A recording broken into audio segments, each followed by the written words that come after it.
Good evening to our Masonic Homes family, our residents in Covina, our residents in Union City, to our clients and our staff of MOS and MCYF, and to our team members wherever you might be this evening.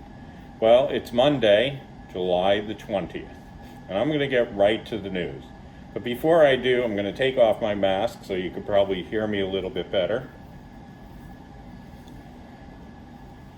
All right. Now you see my face, and hopefully we'll talk about mask wearing a little bit later.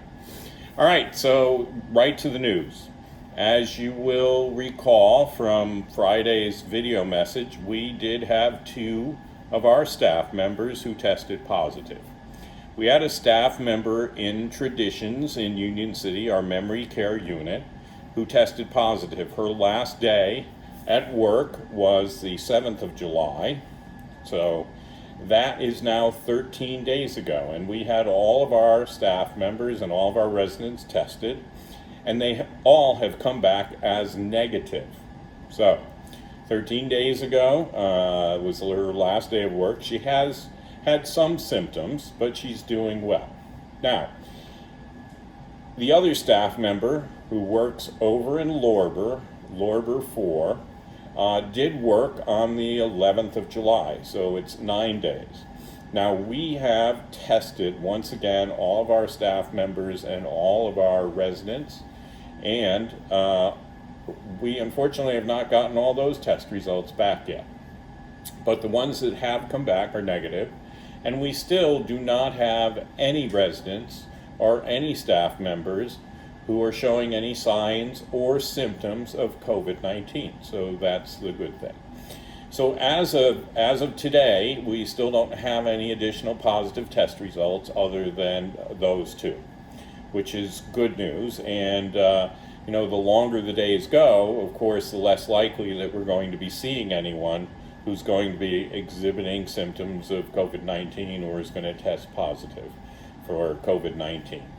Now, the news in California, of course, as you know, California, as well as many other states, are showing dramatic increases in the number of positive cases, which means, of course, that things will be changing again.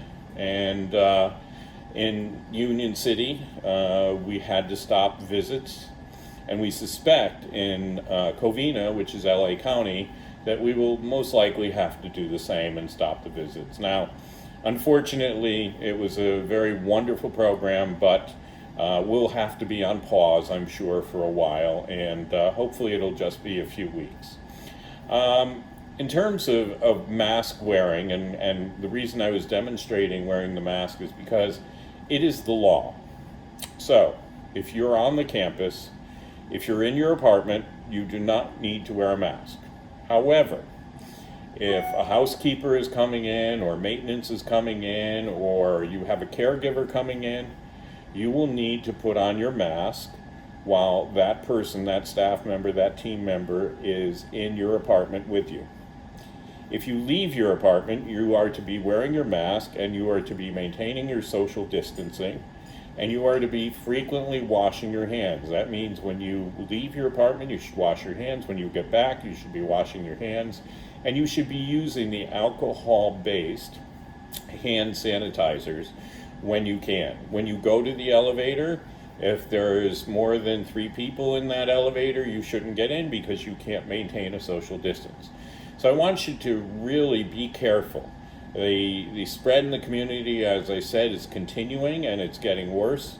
And so now is the time for us to be really hypervigilant about all those things that we know are going to keep people safe. It's been estimated that mask wearing will save at least 33,000 lives by October the 1st. That's a recent report. And so let's do everything possible to save some lives. Now, I know having any positive results for our staff members, I think, has been incredibly disconcerting for residents and for other staff members. And so I just want to assure you that we are doing everything possible to stop the spread of this virus, and we're cautiously optimistic that we have been able to keep the virus at the gate. But I do want to commend our staff. I do want to thank them for everything they're doing to keep us all safe. They are doing a fantastic job. And I know it's a really, really difficult job, but thank you to all of our staff members for the great job you are doing. That's about all the news I have for tonight. I'm going to stress again, make sure you're wearing those masks. I know that there are some people that just don't like wearing masks and haven't worn a mask. And I'm talking to you now. So if you're one of those people that is leaving without your mask, just remember, it's the law, okay? Just like seatbelts. Mask wearing is going to be something that you're going to get used to, and you're going to feel that you're just not protected unless you have your own mask on. So let's start wearing our masks. As I always say, stay home, stop the spread, and let's save some lives. And those masks are going to save some lives. So thank you again. Until next time, which is going to be Wednesday, will be my next report. If you want to see any additional information, don't forget you can always go to our website, MasonicHomes.org. But until then, God bless to you and your families. Stay well, stay healthy, and good night.